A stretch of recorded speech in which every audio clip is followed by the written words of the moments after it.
Ladies and gentlemen, boys and girls, shooters and editors, welcome to the fourth episode of Blue Ass Water. I just gotta say, first of all, the first three have had an amazing response, so thank y'all again for watching. Thanks for tuning in. If you're on Spotify, go ahead and follow. Go ahead and download the episodes ahead of time. If you're on YouTube, give us a sub, give us a like, lay a comment down. And if you're on Apple Music, I think it's out on Apple. I think it helps to rate us 5 stars. So go ahead and do that. All that stuff is super fun, super easy, super quick. You can keep listening, keep tuning in. So appreciate you guys. But dude, this episode, guys, we've got an absolute killer. Ryan Ashworth, he's from the Orlando Magic. He owns his own media company, and he's just a menace with the camera. All right, so we're gonna get right into it. Ryan, what's good? Not much, man. I mean, thank you so much for having me. This is awesome, man. I love what you're doing here, and I'm excited to talk more about it. For everyone listening, would you mind listing who you are and what you do? Yeah, man. So I am a producer, director, writer, and editor. Um, I've been doing this for I mean, ever since I was a kid. Like, always had a camera in my hands at some point. But started doing this professionally about 6, 7 years ago. Haven't stopped. I think of myself as mainly like a storyteller. I love telling stories, and I just like expressing it through video. And I think that it just has a different way of, showing emotion and whatnot. And so, if I have the opportunity to tell a story or do something with that, I mean, I'm just always wanting to do that. So, yeah, but official title is producer, writer, director, editor. I try to do as much as I can and just dive my feet into whatever, was in front of me. I love that response. Back in high school, you're the homecoming king. Talk to me about that experience. Yeah, man. I was homecoming king. Gosh, I actually kind of forgot about it, not gonna lie, because it was kind of a while ago. But yeah, man. I mean, I was homecoming king. I just, like, in high school, was always just like, trying to be friends with everybody. I mean, I'm just kind of like, I try to pride myself in the person that just, like, goes out there and just tries to be friends with whatever. I mean, I think what happened was I just had so many, people that, like, I was playing baseball, and, I was in different clubs and whatnot. And, I've grown up in this, town, Winter Garden. And then, just, I don't know, man, I somehow I got picked. I showed up on the day, and they were like, you're the king. And I was like, oh, it's pretty cool. So, I mean, it didn't, it didn't really change who I was at any point. But I mean, it's just really cool to look back on and, like, talk about it, like, years later, like, sitting here now today. But like I said, it doesn't really change who I am. I mean, I'm still the same person that, I was back in 2015, or I was actually 2014, sorry, 2014 when I did. But I mean, yeah, time flies. But humbling experience, to say the less. And I mean, high school was a fun 4 years, and I won't forget that. So That's a pretty sweet experience. I feel like that would work really well for a two truths and a lie scenario. yeah, I guess you're right, man. I actually, I haven't been in that situation yet. But yeah, I mean, that would, now that come to think of it, that's a good idea. Blue ass water. What do those words mean to you, Ryan? They always say, like, the grass is green on the other side, or, like, you use these creative terms to, like, kind of, pronounce what something might mean to you. And, like, some people might perceive something as, vague, or some people might think of, like, look at a wall or look at a painting, and they're just like, oh, this is that, and this is amazing, this has all these different, ambitions to it. And it's just like, honestly, when I see something or when I hear something, like, when it pertains, like when you say blue ass water, it's like whatever you want it to be, right? It's like, whenever you're entitled to, because that is your creative vision. And and I think of it that way. It's like, you can think of the water as just blue, or you can, like, damn, this is blue ass water. So I think it's a sick term, man. I love that. It's a very optimistic take on it. Some people are, they cringe at the overly saturated hues or, the overly edited photos. But I think what you're saying is kind of like the creativity is what you make of it, and Yeah. you can be as creative and as out there as you want with your work, depending on the direction of the piece, or you can, really tone it down. And if it if it calls for some, a bit more subtlety, that works as well. Yeah, I totally agree, man. And like the thing about it is like, you know, the way whatever you perceive as, the title or the term or the project, like that totally like it's just like it's really about like what you want it to be. And some people might think of it as different, but that's okay. Like we all have different opinions on things, and I think your title for this can really mean anything you want because it's just in your eyes like the water is blue, and that's awesome. So I love that answer so much. What made you want to make videos in the first place? all right, so let's go back. So gosh, like I have this YouTube channel, which I'm not going to say the name of it because if you look it up, like it's just cringeworthy. But I started making videos when I was like 11 years old. My mom had like this like Nikon camera, and I remember back in the day, this is 14 years ago probably, and when people really didn't have DSLRs and whatnot. And I remember my mom had one, and I remember I had a video button, and I would just like go out in the front yard with my friends, and like we would just like shoot video, and then I would just plug it into the computer and just like upload it to YouTube. And I just thought that was like the coolest thing ever. And that was kind of like when Facebook started coming out and like things were starting to pop up. And I don't know, I just always thought that was super cool. But and then when I like grew and like gone further, like I grew up kind of in the social media age. I think a lot of us have, and promoting your stuff on like Instagram or Facebook like was always so rewarding to me. And so when I was in high school, my mom bought me a GoPro. And when I bought a GoPro, every time I had my GoPro, man, I was like, dang, I gotta do something cool. Like I gotta go jump off my roof into my pool, or like I gotta go and do a backflip into the lake, or like I gotta take it to the high school football game and like just throw it up in the air. And like every single time, like the GoPro like was an extension of me. And like I wanted to like it pushed me to be creative. It pushed me to like put myself out there. And so when I did that, like I was so excited to have that footage, like for me to put the SD card into the camera, or from the camera into the computer. And it was like so exciting to me that like I was like ready to edit a video. And then the best part was like promoting it out to my friends and like showing people like what I did, and like people watching and like, oh, this is so cool. And so then that kind of like grew on me. And then when I got to college, like, I took a few business classes, and I was like, this just really isn't for me. And, I thought like, hey, you could go and write a 10-page paper and you could submit it, and then you'll probably never ever read it again. Or you can make a film or a video or a documentary or whatever you want in class and submit it, and you can keep it forever, and you can always watch it again and share it. And nowadays, like you can send it so easily and be like, yeah, I remember when I made this. It's like one of my first videos I've ever made. And look where I've came from, like this point to where I am now. So it was really rewarding to me that like I was doing things, and I wasn't just turning them in and never watching them again or never using them again. That I was actually like getting to experience like firsthand, like, wow, like this is my first film I directed, and like I can't believe like, what I was thinking here, like why I was doing this. And like I can see my growth, I could see where I came from. And I think that to me that like was really inspiring, the fact that like I could see that myself and see where I was going.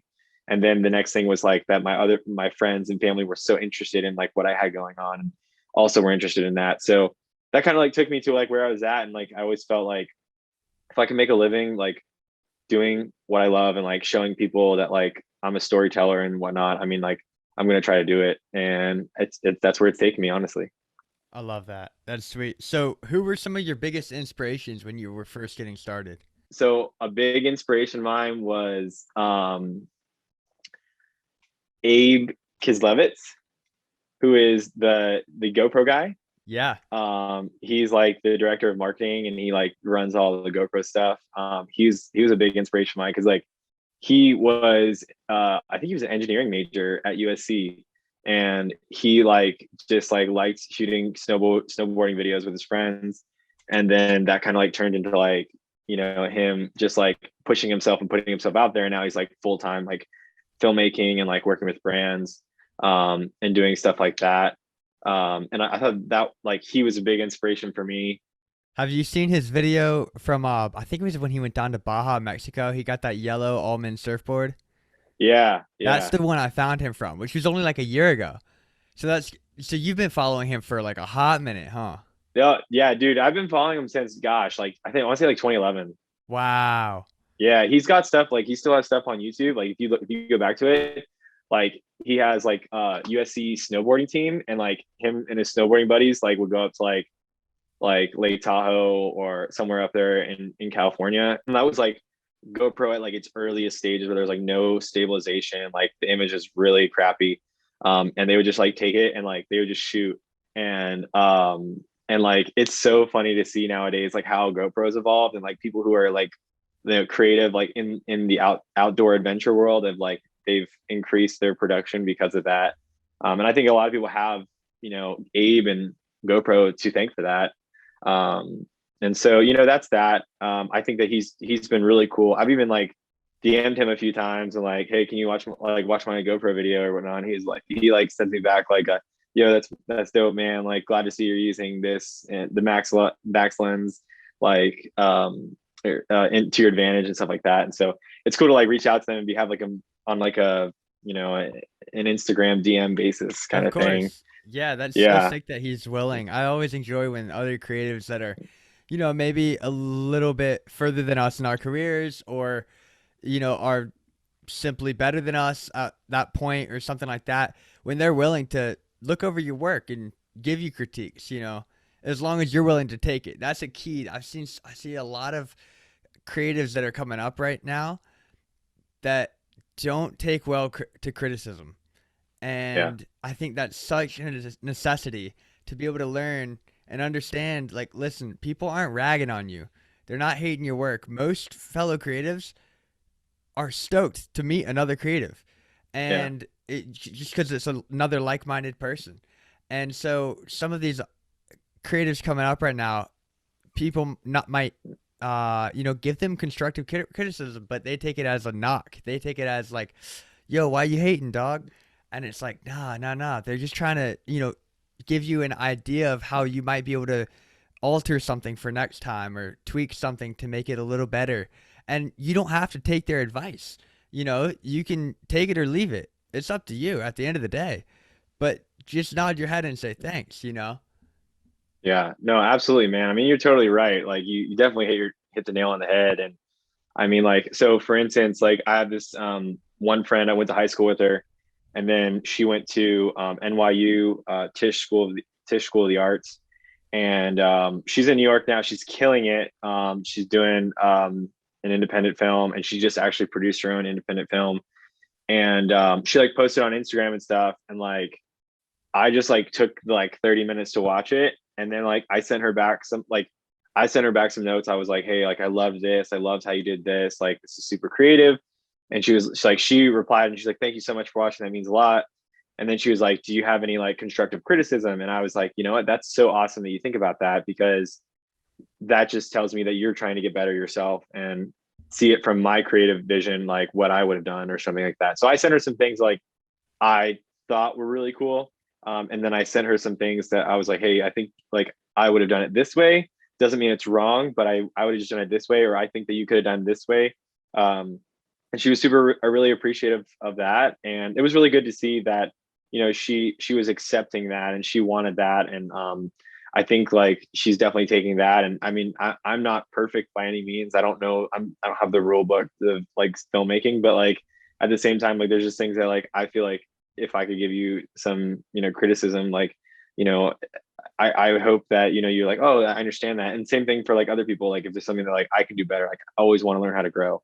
And so I think people coming up, like that's a big thing, like learning to grow and make your own path is like having other people give you feedback and learn from that. And so that's what I've been, trying to tell people, like some like the people that I work with and other that are trying to get into like the field and whatnot. I try to like help them and understand that like it's always good. It's really good to see that. And when I was coming up interning at some production companies, like I would go through and I would do like, shoots or whatever. And like I would be so stoked. I'm like, oh my gosh, like this is so cool. Like I got it in slow-mo. Like this looks so dope. Like everything is perfect. And like I would send it out and I would send it out to like some of the people I've worked with that are like been in the business for like 20, 30 years. And then they would just come back and they would just like shred me apart. Like they would be like, I would take this shot out, like this exposure is way too high, like bring this down, your levels here, like, color, like your white balance is off on this one. And I would like straight up be like, holy crap, like I didn't think of it that much. But now looking back on it, like I'm like, dang, like if I never did that, if they never would have told me that, like I would have never fixed it. I would just thought that was normal. I would just thought that was like, okay, that's cool. And then like I'm good. Like that's that. But like if they would have never told me that, then I would have had no idea of thinking that. I have no vision of that. And so You would have never even considered it. exactly, I would have never considered it. I just would have thought like, oh, that's the right thing to do, a right thing to, to put out there. And so I'm happy that they did that. I'm happy that they came back and were like, hey, I would change up this, or I would just do that, and like make sure you're doing this. And like that nowadays means so much to me that like I want people to like keep coming back to me like, do this, do that. Because I feel like that makes you a better individual, and it makes you a better creative in the long run.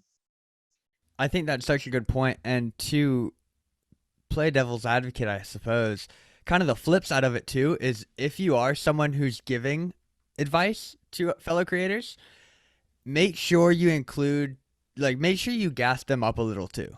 Don't just slide in the DMs and be like, "Hey man, yo, that lighting was trash. The water's way too blue. Why you can't slow it down? You're only shooting in 30. Like, it's too choppy, that sort of thing." Nah, no, no, no, no. Gas them up a little first, and then give your critiques, because then they're gonna be much more reciprocal or accepting of your critiques, right?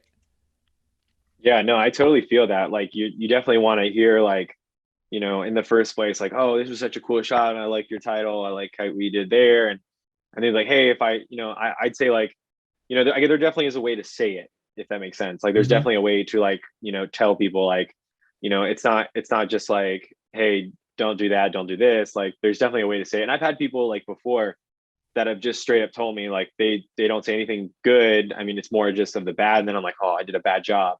But, like, that's not the case. It's always just like everything you get and everything you take, like take it with your own vision and put that together, and then think about it. Like I've done videos, right, and they were due on like morning of, right, at 9 a.m or 10 a.m, and like I would keep watching them, and like at night I would be like, wait, I don't think I like this. And like I would like completely rethink it, and then maybe ask somebody for some advice, and like they would give me some feedback. And then right when they give me feedback, I'm like, all right, I'm just redoing the whole thing.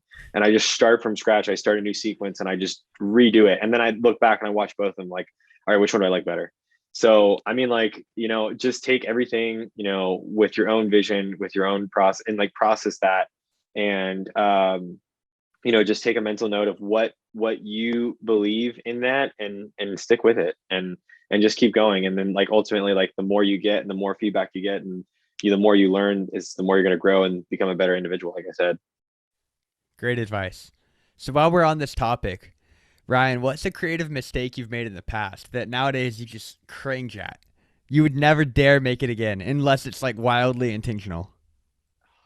I mean, do we want to go like camera, like Whatever settings route you want to wise? take. Yeah, yeah. Settings are cool. Editing's cool.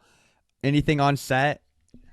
Yeah, dude. So okay, I have a lot of mistakes that like I've made, and I think that that's like kind of what's helped me, um, become a better, creative, or like it just helps me grow and like put me in the position where I am today. Um, the first thing that I would probably say though is like if you have a camera in your hands and you're like have the ability to shoot anything, like just do it. Like shoot everything. Like, so for instance, if you're at if you're in a location, right? Say you're in Charleston, right? And you're just like have your camera out for the day, like just start shooting, and then like maybe you'll get some really cool shots of like downtown Charleston, right? And then you put a little edit together, and then you send it out to Charleston, like the city of Charleston, on social media, and you're like, hey, look what I made. I did it for free. Like, do you guys want it? And then like for instance, they'll be like, oh yeah, it's so cool, like free marketing, like totally, like, and then they see that, they're like, oh, you did a really good job, like you're local or you're in town, like maybe he wants to do another one. So my mistake like was not shooting enough, because I would go to places, I would see things, and I wouldn't I wouldn't think to ask people like, hey, do you want like, would you want this? Would you be interested in that? Because ultimately that gets your name out there. Like that puts you like above other people are like, oh, I see that like he does work. And then that's kind of like how I started my company, honestly. But so anyways, like, just I think my biggest mistake is just like not shooting enough. Like shoot as much as you can, because that only doesn't just help you like learn settings, like learn what looks best, like find your niche, but like it also will like come back to you and be like, dang, like I'm so glad I shot this, and like, man, I can make this like a little bit of an edit and do something with that. So I think like not shooting enough is like the first part. But then like when I think about it again, it's like, okay, now my creative mistake is like when you have a camera in your hands, like do what you can, right? Like do as best as you can, like do what you want. But like in my mistakes are like when I have a camera in my hands, like I can't do it, like I can't relax, like I can't sit down. Like I feel like I have, like if I'm at the beach and I have my camera, like I have to like shoot. And like I feel like, so I take away from like my vacation because I'm like shooting. And so I think there needs to be like a little bit of a balance there. Like take some time, like maybe take a few hours, like do some shooting, and then like take a break, like go and chill out, and then to get some rest. Because like I've been on like cruises before, right, with my family vacations, and like a perfect example of this is like I would shoot all day. I was like, oh, I got to get my camera, I got to shoot this, like I got to do this, I got to do that. And like I took away from my mindset of like being on vacation, or like enjoying the little things in life and spending time with family. But then again, like I did shoot enough where I sent it into Royal Caribbean, and then Royal Caribbean highlighted me on their YouTube channel. So like you have to find that perfect balance of like doing both things, because then in that terms, like you become this person who is flexible and like that is enjoying, and like you want to live in the moment, but also have this space or have this entity to market yourself. So I'd say that like that's like my biggest thing, like when I started out, or like when I was just like overall like finding out like what to shoot and like how to shoot it, and like just doing it, and then just realizing like my own like time and where I'm at, and like making sure like people around me are not like annoyed that I have a camera in my hands, that I have no attention to anything else. I hope that makes sense. So No, that made perfect sense. Now we've got game time. Rapid fire questions. You ready for this? yeah, let's go. All right, it's a quick little fun game. This or that, pick one. Photo or video? Video. Landscape or portrait? Landscape. Final Cut or Premiere? Premiere. Tacos or pizza? Pizza. You're gonna piss a lot of people off with that one. Sorry. You're honest. Honesty is the best policy, right? Yeah. Basketball content or gaming content? Oh, basketball. Snow or surf? Dude, it's hard because I live in the surf. I surf like, I don't know, 8 months out of the year, and then but I love the snow. So like that's such a tough. I knew this would get you. I had a Yeah, this feeling. is tough for me. I'm gonna go snow, man. I've been a really big. I've been loving the snow lately, so I've grew up in the surf, so that's that. But I'm gonna go snow here. That's fair. That's fair. I don't know what it is, but like being on top of a mountain, just like looking down and like just going, Yeah. for me is this. I mean, it's like an adrenaline rush, but at the same time, it's just like so calming, and you have like, it's just like, I mean, it's, dude, you got to get out there. That's all I'm saying. Last question. Spotify or Apple Music? I mean, I've watched the podcast before, and I know what people have said, so I'm gonna have to disappoint everybody and say Apple Music. Ay, ay, ay. It's not anything against Spotify. It's truthfully because I started out Apple Music like right when they launched it, and I just like, it was like, do you want to try the 3-month trial? And I was like, sure, I'll try the 3-month trial.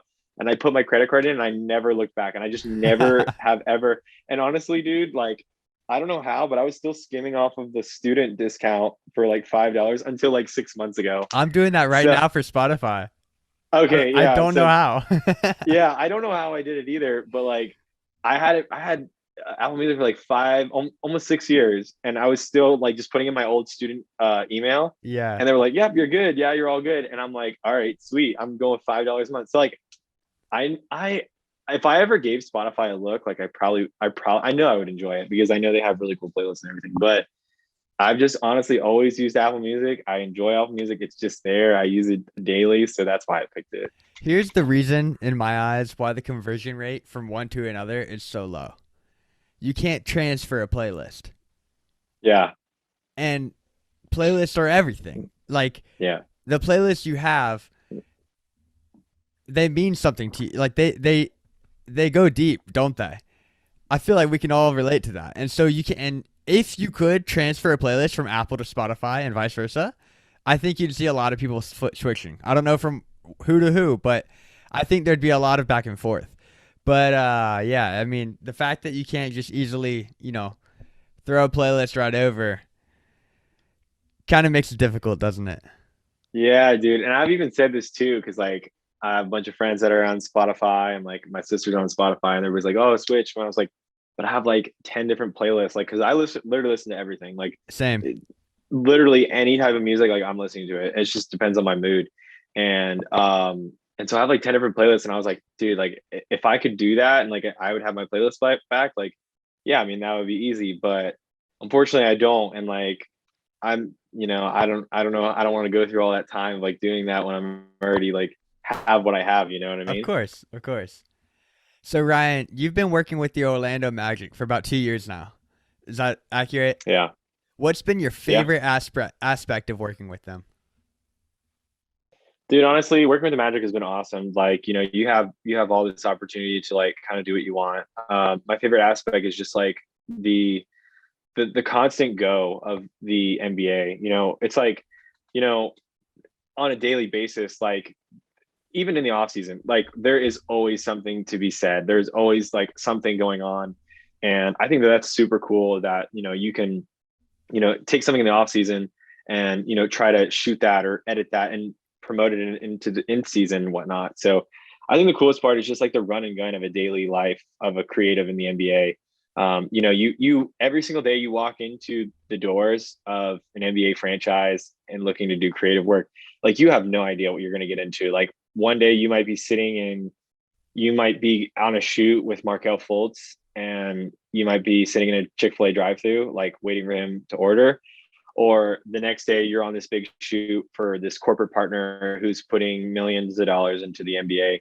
Or the next day you have a shoot and they don't tell you who's it for. They don't tell you what you're doing. They just tell you what they want you to look like, what it wants to look like, what cameras you need to shoot on, what the frame rate needs to be. And then you just do it. And then all of a sudden, like you're shooting with the commissioner, or you're shooting with like um, people from the NBA, like corporate offices, and like they're coming in and doing some, big work and whatnot. So, I mean, it's every single day is unpredictable, and every single day is a new challenge. So, like, you walk in every single, like, whenever, and you just have no idea what to expect. And I think that's the coolest part, because it really challenges you to really put your best foot forward and like just say, like, hey, whatever happens, happens. And I just need to go out there and make sure I give it my all. And if you can do that, I mean, it's really rewarding to say to yourself, like once you get finished with the day, or you get finished with a really big shoot, or like you have, you know, the NBA players' time in your hands, right? You have time in your hands where they have a certain schedule to meet. They might only have an hour and 30 minutes, and you have an hour and 30 minutes to get what you need, and promote that on a nation or global scale, I'd say. And so it's really challenging, but at the same time it's exhilarating, is how I'd like to put it. So Is there one moment that sticks out to you of like just something crazy that happened or surprising, or like you finished a long day of shooting and or a long night of editing and you got it done and was like this, it makes it all worth it? yeah, so I mean, like there's been so many times, man, like that, I've put, I mean, easy 12 hours into a day. I mean, like game days, sometimes you're there at 8 o'clock, maybe earlier for a shoot, and then you're sending that footage over to an editor, or maybe you're editing it to yourself, and then you're getting ready and you're shooting all pregame content, and then you get to go forward and shoot the game, and then you edit the game, and then you turn it back over and like stuff like that. I mean, there's days like that. You just have to understand that. Um, but I mean, there's many instances like, when I did the Aaron Gordon shoot for his dunk contest. I mean, that was going to be, that was all over the world. I mean, that was really cool to get to see. Like, I was in the shoot when he announced that he was going to be doing the contest, and he was coming back, and nobody had any idea, and it was like this big secret. So I mean, that was like a really cool moment for me, that like I was in a group of like less than 20 that knew Aaron Gordon was coming back to do the dunk contest for another time. Um, and then, there's an instance that plays out in my head, that I'll probably never forget. But we were at the Amway Center really early, and we had this big long shoot. Remember in the morning, and the hardest part is that we had 3 shoots in one day, and 2 shoots were really important, and 1 shoot wasn't as important. I'm not going to really get into all the details of each one, which one was which. No need. But the first shoot, we did the first one. It wasn't as important, but we did that, knocked that one out really quickly, and we were setting up for the second one. And the second one, our talent, we were shooting with one of the NBA players and talent, and the talent was like 3 hours late. Like he just like was like got lost. I don't remember what the whole deal was, but we had to get ready for the third shoot, which was the most important one, and that was like 20 minutes across town. And so I just remember like me and my coworkers like setting up and getting everything ready for this second shoot, and like waiting for things to happen. And like as things were still going on, we were moving over to the next shoot to do that, driving 20 minutes away. And it was at the NBA experience in Disney Springs in Orlando. There was probably 2,000 people there. NBA players were there. Entire media was there, like just crap load of people. They were unveiling these new jerseys. They were talking about this partnership. Millions of dollars were pumped into this thing. And since this guy was late, we had to transfer everything over within, I'd say, like 35 minutes. And it was a 20-minute ride just to get to the Disney Springs. And so it was really rewarding when we got there and we had everything set up, and I felt like I was comfortable. I had my shots. I was doing everything I needed. We were interacting with the players, getting everything done. And then it was really nice to say, like, we just worked a long ass day, and now we have 50 gigabytes of footage, and we have so much time. We just need to like edit and get this stuff out, because like I said, we just put all our effort into this 12-hour day. And I think we ate like one time in the whole day. Like, I think we barely got lunch. And yeah, I mean, that's just one that like sticks out in my head. I know there's like many more that have been like that, but like I said, you just walk into every single NBA experience, like not knowing what you're going to get. You don't know if like somebody's like going to be late. Like I said, you don't know if like, your talent's going to show up like not on time. And then if that's the case, then, you have to pivot and figure out what's next and what's most important.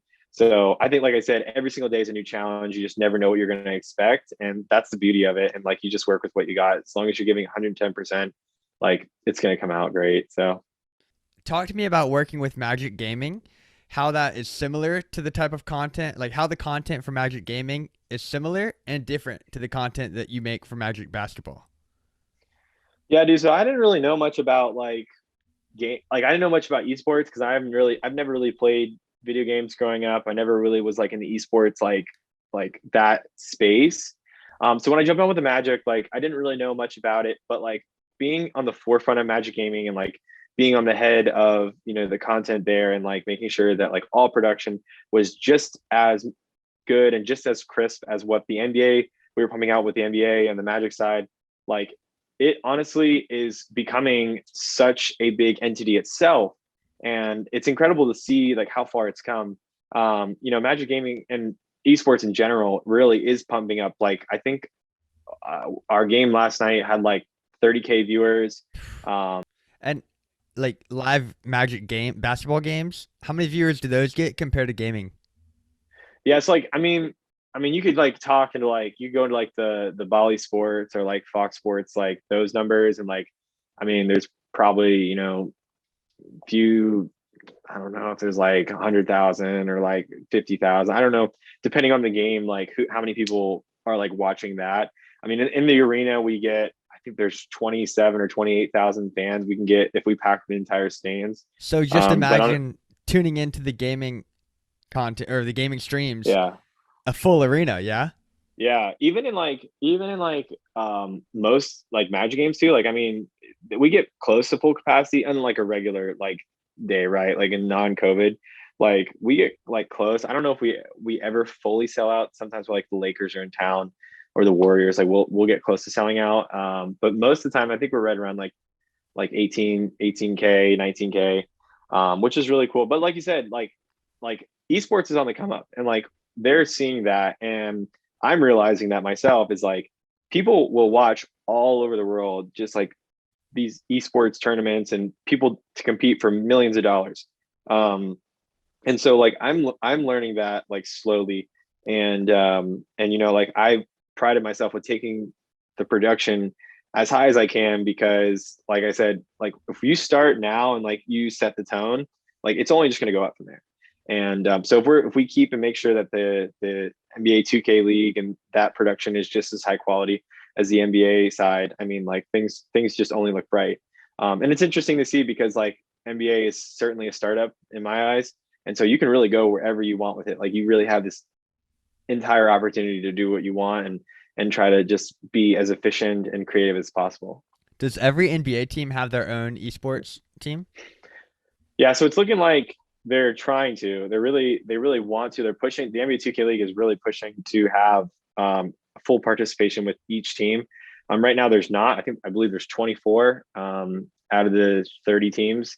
Um, so there's missing a few, but I'd say for the most part there is a good participation within the organizations of the league.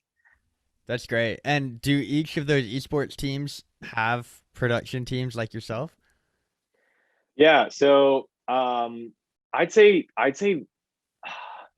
you know some of them do, some of them don't. You know, some just choose like so it just depending on the organization, you know, some people have just strictly content creators for esports nowadays. So they will hire just a esports production or some people will use the organization. So like the Magic will, you know, take guys and when they're not doing the NBA, they might help out with the esports. You know, I've been mainly esports lately and doing that. And so I mean that's just incredibly exciting to me to get to do something new. It's all on my own. Whatever I decide, it's just like that.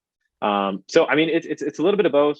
Most organizations have their content team that they just use for both sides, whether that be the NBA or the 2K League. So Ryan, you started your own media company. Talk to me about working with clients, how you kind of gain clients from nothing, from growing something from the ground up.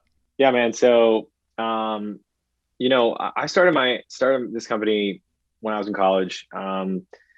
Really to save myself as an LLC. That's like the biggest point. But another thing also to like, you know, become a business owner and like learn what the ins and outs are of doing that and managing, you know, what I can and learning the growth of a business.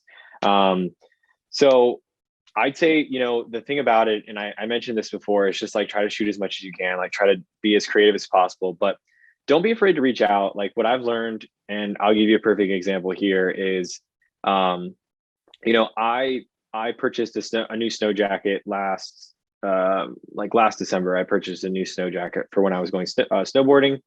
I purchased it on Amazon. It was a company that, you know, I hadn't really heard of before, but like it looked like a good snow jacket. I mean, it had some good reviews.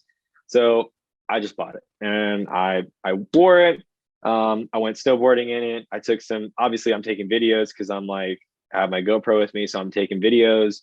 And you know, I'm shredding and whatnot. I got some really good clips. And, you know, I was like, you know what, maybe I'll make a little edit and just send it into them, see if they like it. So I ended up making the edit. They really liked it. They don't really have any marketing. They don't really have anything. They're up and coming brand, but it's a clothing brand.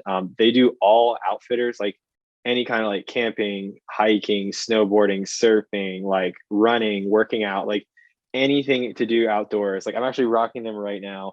And I honestly just reached out to them. I sent them a DM and then like sent them an email. I was like, hey, like I own a you know, media company. We do, you know, just all things of marketing. And this is the video I sent. And they're like, wow, like this is amazing. I was like, it's free. Like you guys have it. Like do what you want. They're like, oh, like that's so cool of you. And then like, we want to give you some stuff. Like we want you to rock more stuff. Free And so I gear. was like, oh, free gear, like free gear. And I was like, so at this point, like and I've learned now that this is called like free trade. Like you give your service, all right, you market, and then they give you gear. So they sent me a box of their stuff. It's like it was super dope. Like I didn't even expect it. I was like trying to create a relationship. And so they did that. I rocked a bunch of gear, and then I did some more content for them. I went on another snow skiing trip. I took some more video. I took some more pictures. I showed myself. I promoted it, and then after that, they're like, "Yo, like we really like your stuff. We want to keep you. Like we need your help." And I was like, "Great, you can hire my like go through my company. Like we'll do it all official and everything." And they're like, "Sweet." So we ended up like signing an agreement. Like they send me gear. They pay me to make content for them. And like they're just really cool because like I get to do the stuff I shoot and like send it out to them, and like they get to show their followers, and then like I grow my brand that way. So I've like learned that the things with this business is just like just doing it for free might suck in the beginning, but like it ends up working out anyways. I mean, even if you don't get a response, it's still cool in the end. And so like that's what I've learned. And like I got some free stuff. I got paid for a few videos. Like I'm still doing stuff, right? Like I'm going hike, like I'm planned on going hiking already in September. And I sent them a message like, hey, I'm going hiking. Like I'll shoot you guys like full marketing campaign with your new hiking gear. Like I'll do a full recap of everything. And they're like, dope, sent me money, sent me clothes, like stuff's on the way. So like Let's go. now leveraging that to like get to like go on the trip. So like I was already going to do it anyways. And now I'm like using this brand to like help me and pay for that. So that's cool. I thought that was really, helpful. But I mean, in all, like, man, like a business is not going to be easy, right? You're going to start and you're going to start something, and it's just like, it's probably not going to grow. Like you're not going to get many followers. You're not going to probably hear from many people, but like, it doesn't hurt to just like ask. Like I run into people all the time that like I might see like locally, and they're like, oh, I run a construction site, or oh, I run a nail salon or something like that. I'm like, oh, cool. Well, here's my website. Like, if you ever need anything marketing, like let me know, because I'm local. I'm willing to help. It is what it is. It's like a friendly gesture. And I think like creating relationships with people is like the biggest thing. Like regardless of like whatever the money, like the money will come. If you do good work, if you give your 110%, like it's just gonna come. But what I've done is like try to create relationships with people that they're like I want to use Ryan. I want to use Ryan's company, like because I know that they're in good faith with me. And with that being said, we're going to work with them, and then I know that later down the line, like I'm still going to have that relationship. And when they ask, like we're going to keep using them back and forth. It's just going to work out in the long run. So I think you want to create customers and clients that are going to be there for the long run, not the short term. And so ever since I've been doing that, like I think that is just like been the biggest boost of energy is like I'm going to keep doing work for these people, and like they're going to really enjoy it, and then they're going to keep coming back to me for more. And if you can find those people, if you can find those opportunities where like you might do something, and I'd say like the biggest part of that is like over delivering, right? So if somebody might ask for like a 1 minute like recap video of their event, they might have some event that they're doing, and like, hey, can we get 1 minute recap? You're like, yeah, that sounds great. And then you overshoot, right? And they're like, okay, I'll give you $200 for it. Let's just say, for instance, they're like, oh, we'll give you $200 for it. I'm like, okay, cool. So you go and you do a 1 minute video, but maybe then you send a 15-second IGS, and then you maybe second a one by one for Facebook. And then maybe you make another edit so then they can post on their personal, or maybe like you just send drone video, like always over deliver, because when you over deliver, they're like, oh my gosh, like I didn't think I was going to get all this. They're like, yeah, well, it was such a good time. And you create that relationship. They're like, hey, even if I'm, it's this price, or even whatever it is, like I know Ryan's going to do good work. I know his company's going to do good work. And I know like we trust them and we want to work with him. So I think like the biggest thing is just like creating relationships, and then the money comes later, right? I started this company, and I was just doing weddings. I was just like shooting weddings, like here and there. I was just like trying to find people, and I was just putting my stuff out on Facebook. I was like, hey, I'm a wedding videographer. Like I do some stuff. And that slowly grown into like full brand, like marketing and like full brand awareness, because now people see like when I take the shots that I got at my wedding that I might enjoy, I just put that in my reel, and like the details, and like they can tell that I've taken the time to make sure it looks good. And so like I said before, like overshoot, over deliver, and then just create that relationship, man. Like that's just what I've learned. And I'm not a great, like I'm not the perfect businessman. I don't think like I have all the answers to everything, but like that's just like in my eyes what I think is like the biggest thing for people who wanting to start out, wanting to do things for clients is just like don't be afraid to ask. And then when you ask, it's like, okay, like can I do this for you? And then just over deliver, overshoot, and then create that relationship. And once you do, like I said, in the long run, you're gonna have so much success. You're gonna have so many people coming back to you. And obviously everybody knows this. If you don't know this by now, like I don't know what you're listening to or what you're thinking, but word of mouth is like the number one thing. Like I can't tell you how many times like people are like, oh, I have so and so who you did a video for back in 2019, and like they recommended you and you did a really good job, so I'm looking to do this from my company. And I'm like, oh, that's super cool. Like that was 2 years ago. So I mean, word of mouth is crazy. So don't ever like burn any bridges, because you never know when you'll need somebody. Like it doesn't even matter if it's like, just $100 video. Like don't burn any bridges, because you'll never know when like you're like, oh man, like I wish I knew this, like I wish they thought of me. And so it's something I've definitely learned. It's like try not to like if you end up not using somebody or somebody else not using your work or something, or like something goes down, like make sure you still have that relationship just in case in the future. So I like what you said about don't burn any bridges too, no matter how small the gig, because you don't know who that person knows. It could be a owner of a small T-shirt company, but then they own the owner of a huge conglomerate. Or they also own the huge conglomerate, right? So you could be making a small little $100 video for a client who you think is just small, but this is just their fourth side gig, right? They might have a main gig that they're just testing you. They're seeing your skill and how you work, if you work well with them on this little gig for them. And then if you crush it, maybe in a few more videos down the road, after working with them a few more times, you'll get another, like the main opportunity with them, right? I think that word trust is huge as well. Because if you can prove yourself consistently, trust and consistency are key. If you can prove yourself consistently, then, they're going to come back to you without hesitation. Or, even more powerfully, as you said, word of mouth, refer you to anyone and everyone they know. Oh, you need a video? Oh, yeah, Ryan Ashworth. He's the guy. He's the guy. yeah, dude. I mean, like, so just a small instance of like how powerful word of mouth is. So when I first started working out in production world, right? And this is like not even this like has to do with my company, but like in the end, it's just like how powerful word of mouth is. And like if you just put even 100% of your effort, like if you just do that, like you're just going to be successful, like no matter what. Because I was working on a set as a PA, and I got this job from somebody I knew, and it was like early in my college years. Like I didn't really have much production experience, but like I was looking to get into it, right? And so I met this person, and I did this long shoot. It was a 2 day shoot, and I think I got like very little sleep.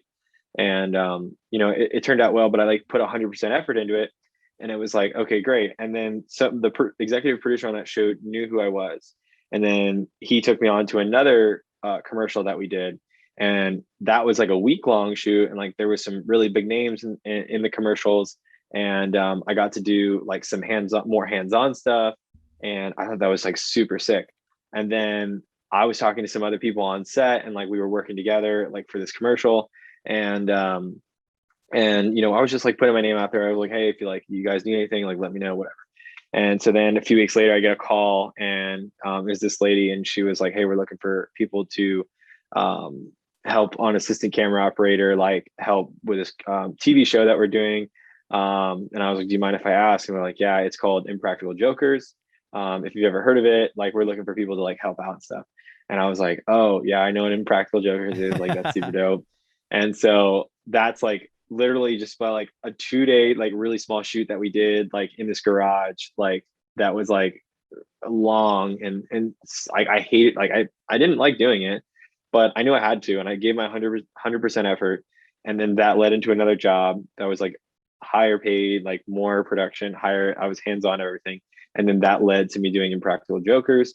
And like the rest is history from there. Like you just keep doing work, and then like your resume, your real builds, and like the people that you meet. And like, so within like a month, I went from this really small commercial that we shot to being on the set of Impractical Jokers. So it's like crazy how time works, and it's you just like it's if you work hard, like it's just gonna fall into place. I love that quote. If you work hard, it's just gonna fall into place. That's great. Great advice. Who would you consider to be your North Star brand? Oh my gosh, I think about this a lot actually. I do too. So the brand that I actually got really close to working with, and that I did not yet get the opportunity to work with, is REI. Oh yeah. Yeah, dude, I really want to work with REI because REI does so much stuff that like helps the planet and like is like very good on like climate change, and I'm really big on that as well. And I love being outdoors, and I love what their brand stands for. So like REI for me would be like a super dope brand to work with. I just think because there's like so many endless opportunities that like you can go with that.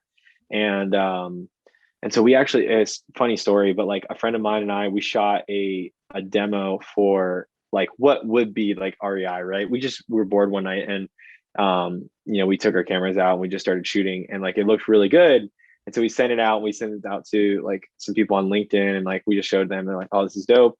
I mean, they didn't use "this is dope," but like they were like, "This is cool." And I'm imagining like scrolling through LinkedIn, and all of a sudden I'm just seeing like, oh, so dope. This shit's fire, fam.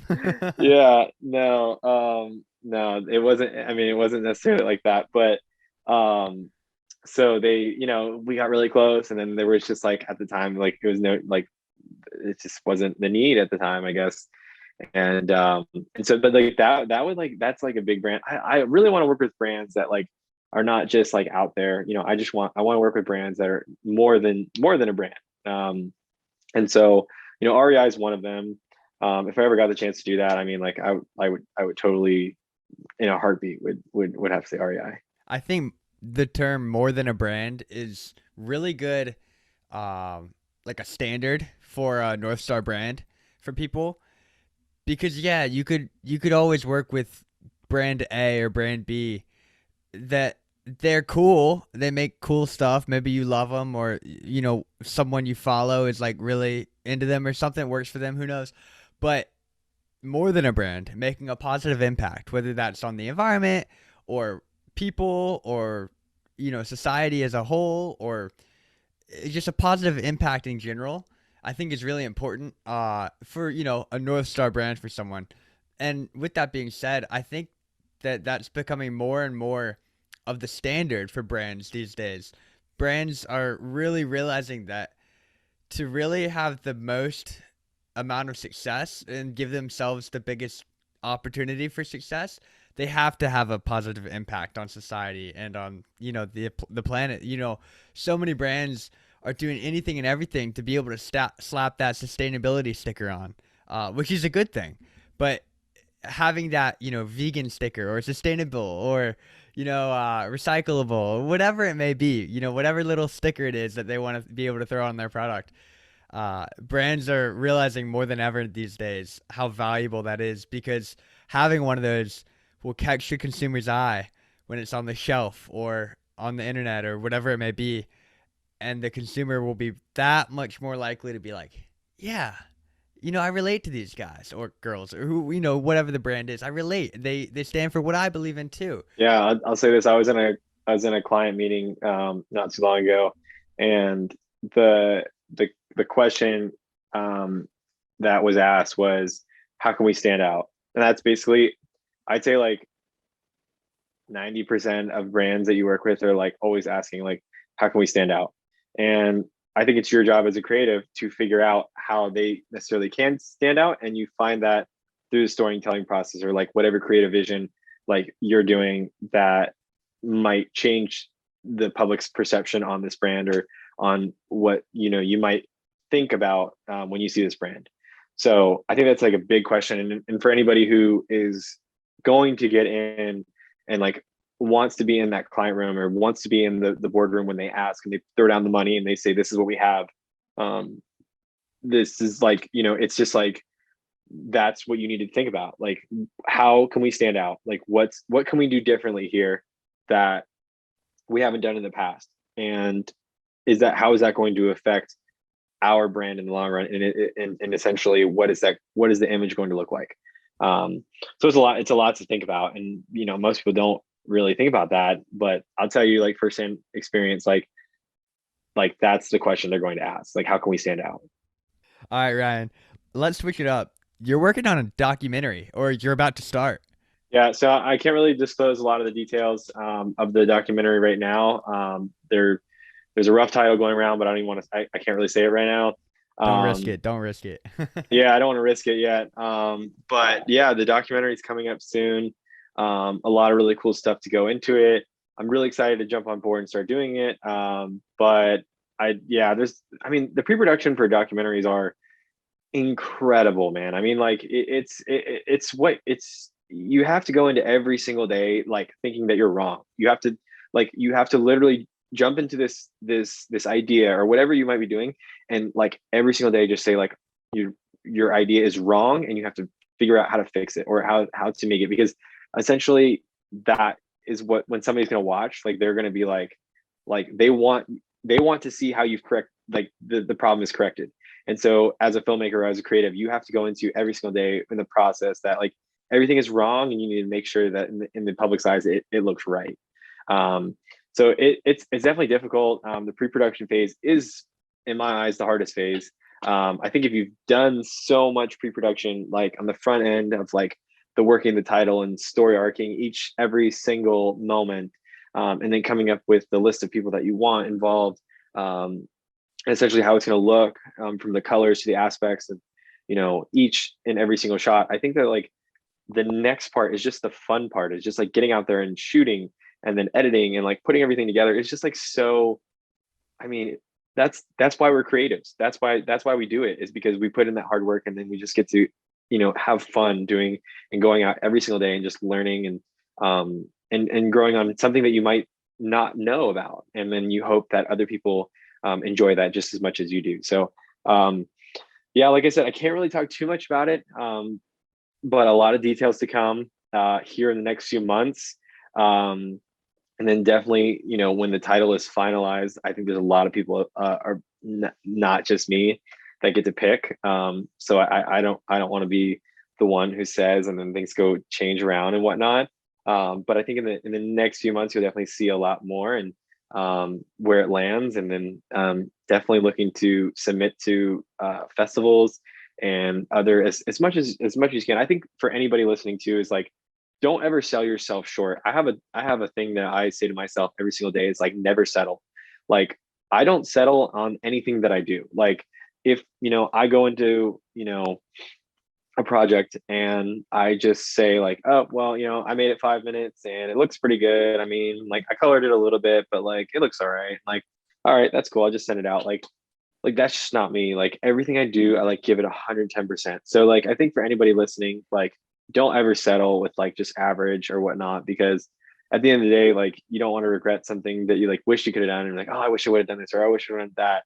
So like, don't settle with average. And I think that like it's exactly how it's just going to look. It's like you want to give the best for yourself every single day, and if you do that, like ultimately you would be successful, just like with your hard work, like I said before.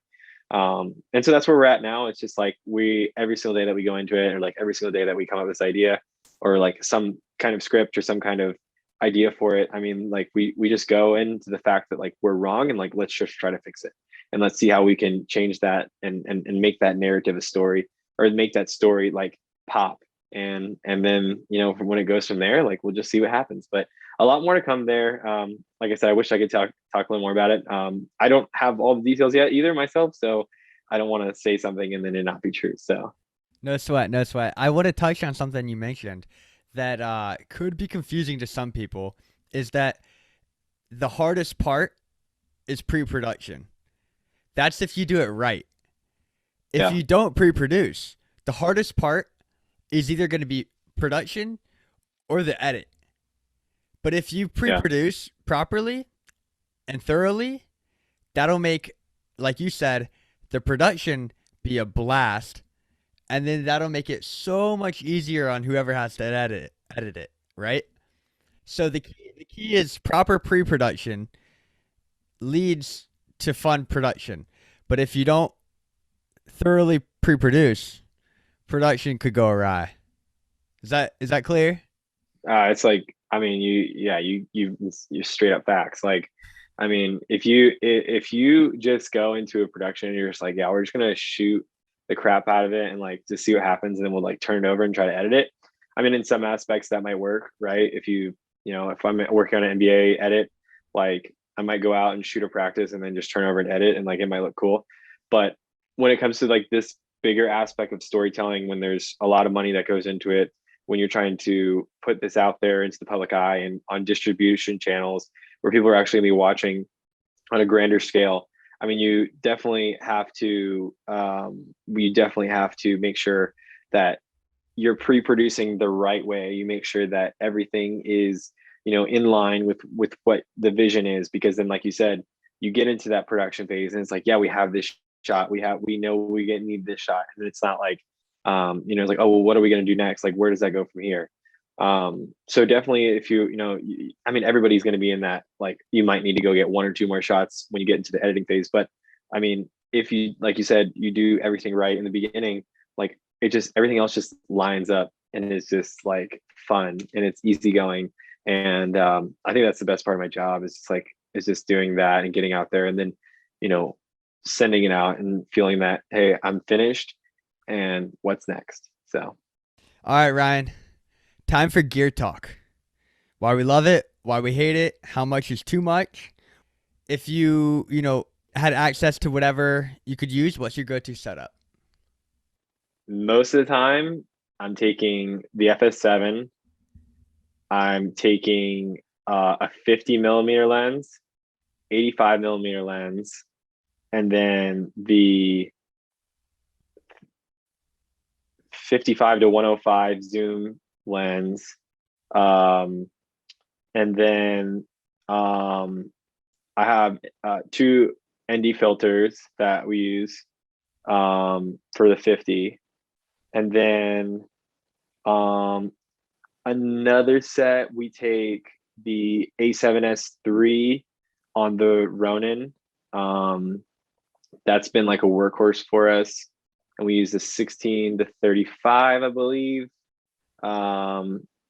Pretty good autofocus. So that's been like the main thing. That sounds pretty Um, killer right there. yeah, that's like basically the running gun. Always use shotgun. We use shotgun mics on both, and then we usually record into a Zoom or some kind of external, and then just synchronize in the edit. So if we're lucky enough, we'll have two shooters, and then we'll have like a boom operator shoot, or like somebody doing audio externally, and then we'll just sync everything up in the end.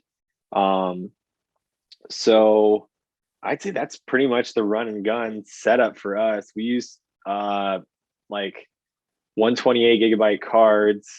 So like, I mean, we're just shooting the crap out of everything. Like I Yeah. said, like basically you just press start and just get as much as you can in and out. Most of the time, I'd say one camera is in 2023 and frame rate, and then the other one is in either 60 or 120, and like back and forth Yep. kind of Perfect. thing. Perfect. Yeah. So I mean, that's mainly, that's what's in the bag. Like, I mean, we have a bunch of other stuff depending on the shoot, but I'd say like on an everyday average, like that's the running gun setup. Yeah, I mean, you're capturing it all with those lenses and then the two different frame rates. You should be good for the edit, right?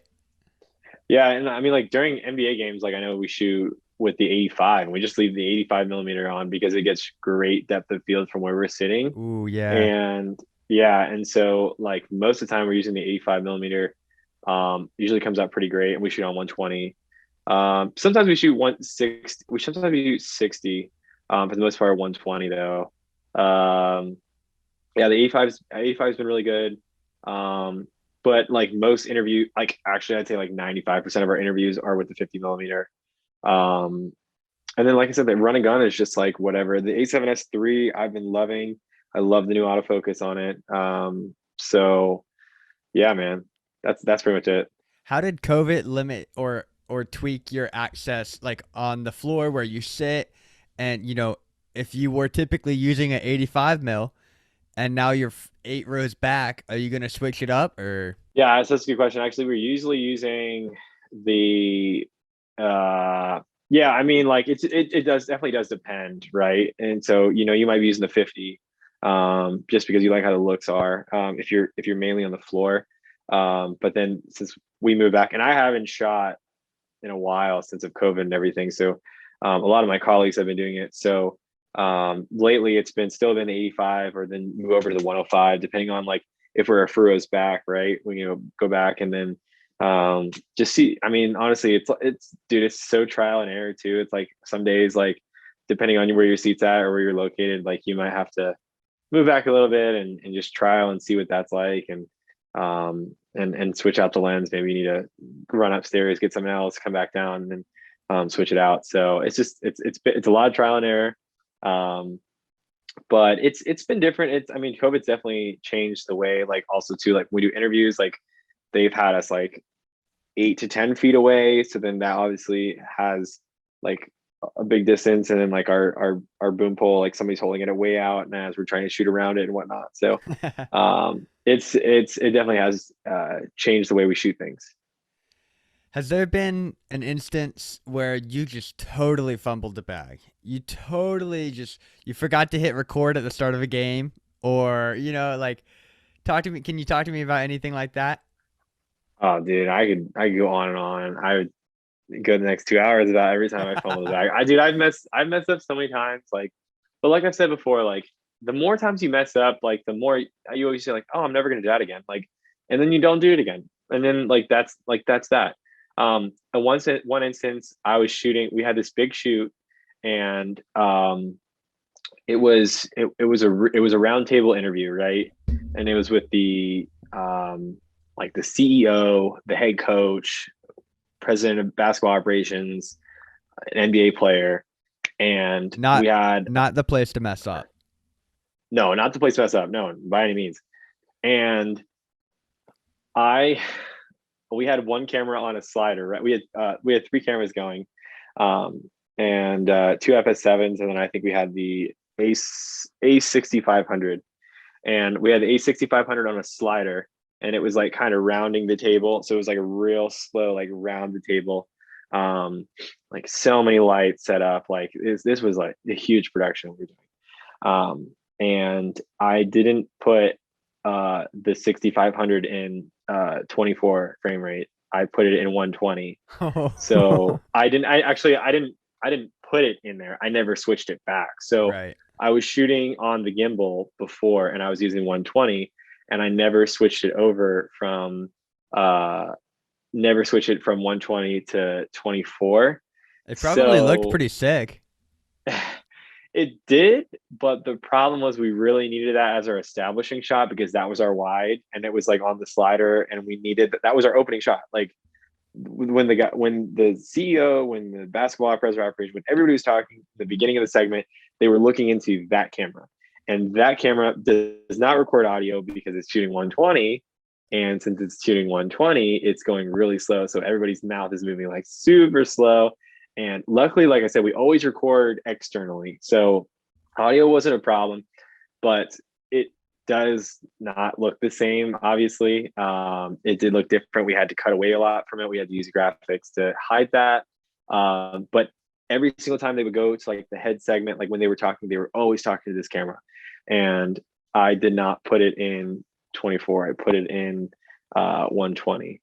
Another one was I completely forgot all of the audio equipment for a shoot that was 35 minutes away from where we were at.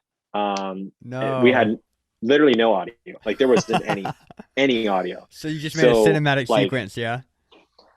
well, no, actually what happened was so we had to have audio too. Like these, like all these people were talking, right? There was just a whole bunch of people, like big partners and like people that were coming and like thanking the Orlando Magic, and like it had to be heard that they were talking.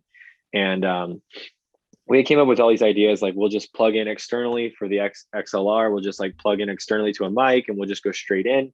But then that wasn't going to be efficient to move back and forth, and it wasn't going to look good. So then we thought, well, we'll just record with our iPhones and like we'll just hold it up to their phone and then just edit on the other end. That was another option. But then there was so many of them, there was no way we were going to be able to hold it up. And they were also talking to an audience. So it was like, that's not going to sound good. So I last second went all the way back to the Amway Center, drove 35 minutes on this big highway, so much traffic. I literally, and the craziest part, there was a solar bear. So the solar bears are our hockey team, it's like our minor league hockey team. They were playing that night. So I had to go through all the traffic. I had to like go all the way upstairs, get all of the audio equipment, carry all the audio equipment from the Amway, get into my car, drive 35 minutes back in like dead stop traffic. Wow. It took me like an hour and a half, probably closer to 2 hours. And somehow I managed to make it there right on time. And we got all of the audio. The edit was great. Everything looks good.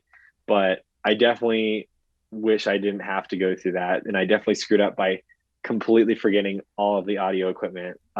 Didn't bring a single piece of equipment to hit listen. You wouldn't have heard anything. So That's wild. When you first showed up and you realized you'd forgot all the audio equipment, how terrified were you that you were getting fired the next day? I don't think, honestly, dude, like the thing about it is like when you get into those situations, right? Like it's not good to, it's not good to panic. It's not good to like, you get into situations like, oh my God, like my camera just overheated, right? I've had situations when I was shooting a wedding and I was shooting so much 120 that right when I got into, and it was hot outside, right when I got into the last scene where they're like walking out of the ceremony, or like when they're walking down the aisle, the first kiss, literally the first kiss one time, I was like shooting and my camera overheated, right?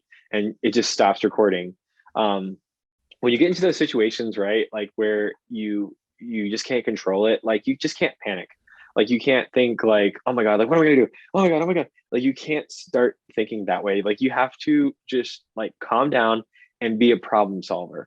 And so I've learned this through my mentors, like working with Magic and like others, and that it's not always about like freaking out, like, oh my God, my camera gear sucks. Like, what am I gonna do? Like, how am I gonna do this? Like, do I pull out my iPhone? Do I start shooting? Like, just be a problem solver. Like slow down, take a deep breath. Like, okay, what is our next option? Obviously, we don't have audio here, but like, what can we do? Right? Like what is it? Like, what's the case? So I've learned now that like, I think for anybody who is listening or is trying to take the next step, like if you're going to be a creative, like learn to be a problem solver, right? If, maybe one day maybe you forget your wide lens. So you only have a tight lens, like, I guess you have to back up and like shoot from a little bit of a distance that day. So like, it's just going to make you become a problem solver when you learn and when you grow and when you forget things. But just like, don't panic, like just learn to live in the moment, figure it out. And everything will eventually turn out fine. Like you'll figure it out. Like I have before. And everything always just figures itself out. And you just, like you said, you just roll with the punches. But I'd say the biggest thing is like, don't worry so much about what's going to happen the next day or what's going to happen in the edit or what's going to happen in the future. Just become a problem solver and just calm down and think about it step by step and say to yourself, you can still do it. Just figure it out and go with it. A minute ago, you mentioned shooting in the wrong frame rate, the 120 when you needed to be in 24, which is like polar opposite ends of the spectrum. Yeah. I was on a shoot this past week. It was a road trip shoot. My leg was LA to El Paso. The subjects were moving from LA to Birmingham, Alabama, and we're getting them. It's the first afternoon of shooting, and we're getting them moving out of their apartment in LA.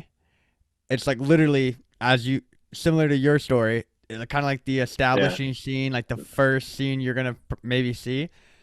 Yeah. And I was using a Black Magic pocket camera for the first time, and it was great. I ended up loving it. But I was unfamiliar with the settings. My Sony that I'm used to doesn't shoot in like if it's like a fraction type frame rate.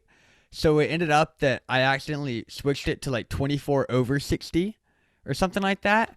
And so it was like way out of whack. So what it was, we ended up solving it. But in the moment I was like, oh man, my first the first scene we're shooting and I already messed it up. But luckily, the director, Emma DeMuth, shout out to Emma, she figured out that in post you could kind of just, it was about, I think, 80% off. Like the audio was, I think came before the video or vice versa. And so if you kind of tweaked it in Premiere in the edit, you tweaked it to be about 80% delayed or something like that. It kind of matched up, and you lost like the first few seconds and the last 5 seconds, but you got the main middle chunk of the clip. But yeah, just like, so it happens to everyone. We all Yeah, mess up, and like you said, you kind of just got to chill. Obviously, that was in my control, so I have to take the full blame and accountability for that one. But you can't always be perfect. You're gonna mess up. And I was talking with Leo, who was on the previous episode, and we were saying those mistakes that you make once, you're not gonna make them a second time, right? yeah, I pray that doesn't happen to me again. But to be fair, I hadn't used that camera before. right. So things happen. You got to do the best you can with what you've got. Yeah, and like I was just gonna say, like, for a split second you can be mad at yourself, right? And when you're in that moment, you're like, oh crap, like I don't know how this is gonna work out. For a split second, you can be mad at yourself, but right after that split second happens, like just say like, you know what?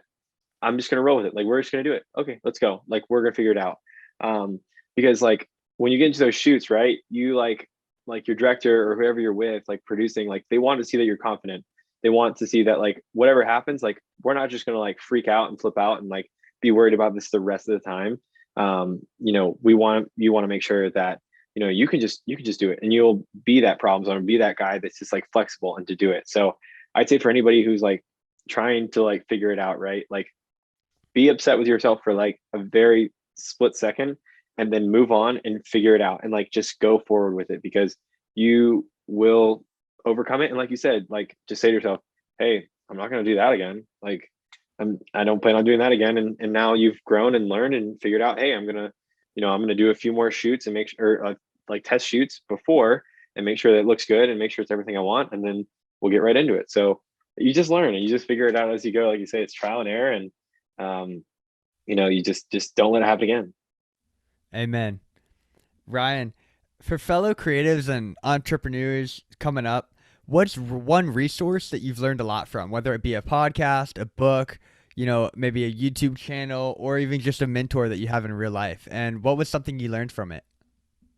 The Buff Nerds, Jacob Owens. I watch his videos like once a day, right? Like he's coming out with some really cool content. Like shout out to him. Like he's making the content that like you need to see. Like totally think that like he is talking about like what you should charge, what you should be shooting, how to get in the industry, like things that like we're talking about right now. And like he breaks it down like on a YouTube scale. Like I watched a video the other day that he said, and it was like for his first video, it was like how to make six figures doing freelance. Like that was one video. And then it was like how to make $1 million with your production company. And he like breaks it down like as easy as it is, like how much money you need to make per week just to make $1 million with your production company, and like how you should have different forms of passive income and like different revenue streams and like ways to do it and promote it. Like I'd say like he's not just talking about like edits, he's not just talking about how he shoots, he's not just talking about like his business, he's like everything in the lines of it. So I'd say like for me, he's somebody who I look to and be like, that dude is just killing it. Like it doesn't matter what he's doing everything that everybody wants to do too. Like he's shooting weddings, he's doing music videos, documentaries, like anything that can, tell a story and put it out there. Like he knows how to do it. And I think is one thing that like I've learned from him is like the editing process, right? He edits really fast and he knows it. He says like, I know what I want. Like when a client hires me, I know what I want. I know what the vision is like. So I know where the shots are going to go. I know exactly. So for him, he's just laying it down because he's already done the pre-production. Like he's already done that process. So it's easy. Like he said, he can edit music videos in like a day and a half. He can knock it out like within 20 hours. And so like, I've been doing that now more of like, I write down what I think is the right vision for it and then going forward with it. And so I've learned a lot from his creative side. And then from a business perspective, I learned like how to market myself as a brand and like how to approach clients and like what is a good like response to say to somebody when somebody says, hey, what are you charging for a wedding video? Can you send me your rates? Like I've learned just from his videos. Like, so I'd say like for anybody who's just looking to get into it, looking to become, more of an entrepreneur and sell yourself, like check out Jacob Owens' stuff. He's definitely got some good stuff. And I know he works really hard too. So it's really cool to see when a creative like that works really hard. It makes you want to work really hard and be in a position just like them. I'm so glad. I'm stoked that you're a Buff Nerds on the Buff Nerds wave because, Yeah. yeah, I've been following him for a little bit, and as well as his company Buff Nerds, and yeah, the insight they give out, and also the content they produce, kind of backs or the content backs up the insight in the sense that like anyone can just say shit, right? Yeah. But his content is at a high level, and it doesn't matter if like it's not your genre of music or like not the type of video you'd usually make. You can tell that the videos they make and what he produces is at a very high level, so therefore you respect what he says, and even if you don't agree with it, you know you at least have some respect for it. I think something that's really dope about him is not just from like a revenue standpoint, but from just a pure creativity standpoint, it's his individual sets that he has. I think he's up to like 5 different sets now. And so Yeah. it's for anyone who's wondering, go check it out on his Instagram or YouTube at Buff Nerds or at Jacob Owens. But it's like these like 5 little like mini production houses, I would say, that have like 3 different sets within them, and each one has a different genre. For example, one might be like retro 70s themed, another might be aquatic themed, another might be like very woodsy, and another might be like jail cell super hardcore, like in the streets. And so what it is he'll rent these out to people.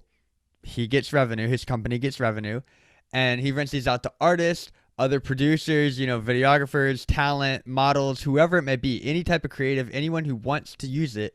And it's just super dope looking. Like each one is like designed very, very well. They have all the lighting you need in house. I think they may have cameras you need in house. I don't know all the logistics of it, but just from like a revenue and creativity standpoint, that is just like a freaking goal, right?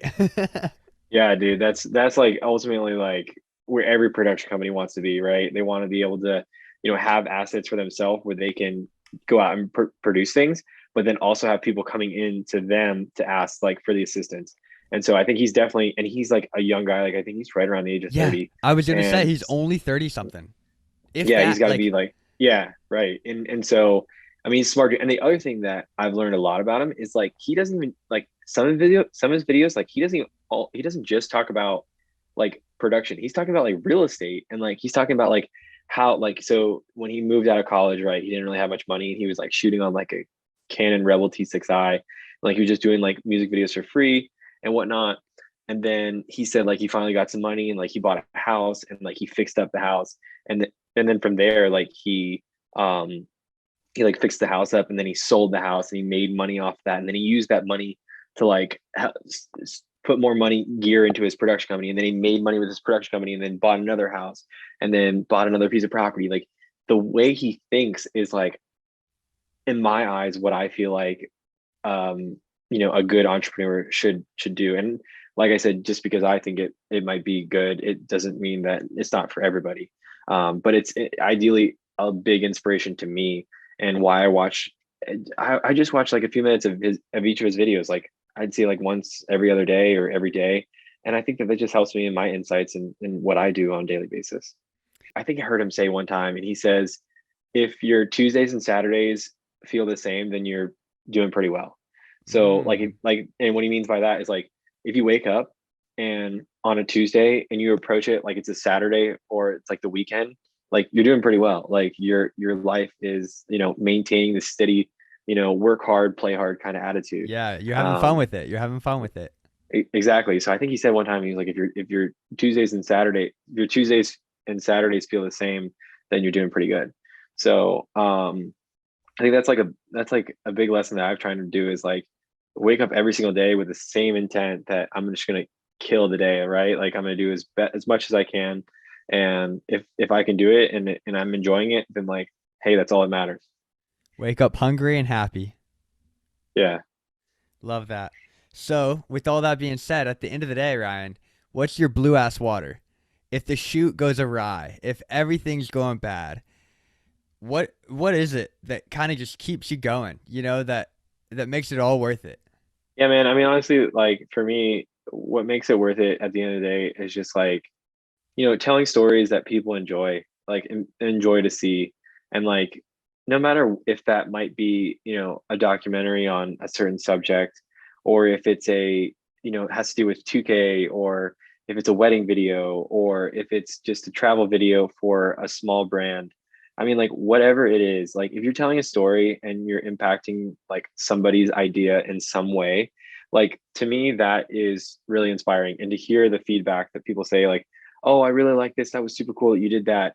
Like for me, I just always am rewarded by that. And just hearing that, to know that like I could put 40 hours into an edit or into a project. And if one person says that they resonated with the message, or some one person says that they, agreed with the storyline, or they love to hear from that, like that just makes me feel happy. And like for me, it doesn't matter where, like, financially where that stands. If I'm putting hard work into everything and I know that I'm giving 110% effort, and somebody says that they resonate with the message, or they understood what I was trying to portray, or they love the storyline, or they just thought it was cool, like for me, that's what makes me happy. And that's why I want to continue doing this every single day. Amen. That's beautiful. Yeah. That's good, man. Good stuff. Ryan, tell the people where they can find you. You guys can find me. My personal Instagram is at Rashworth6 on Instagram. Um, I also run a media page. It's called Tideline Media. You can follow that on Instagram as well, at Tideline Media. Other than that, I'm also on YouTube. Just search up Ryan Ashworth. Ryan, thank you for coming on to Blue Ass Water. Dude, thank you guys. Thank you so much for listening. I appreciate it. Shout out to you, EMac. Cheers. Have a good one, man. Thank you, brother. I appreciate it.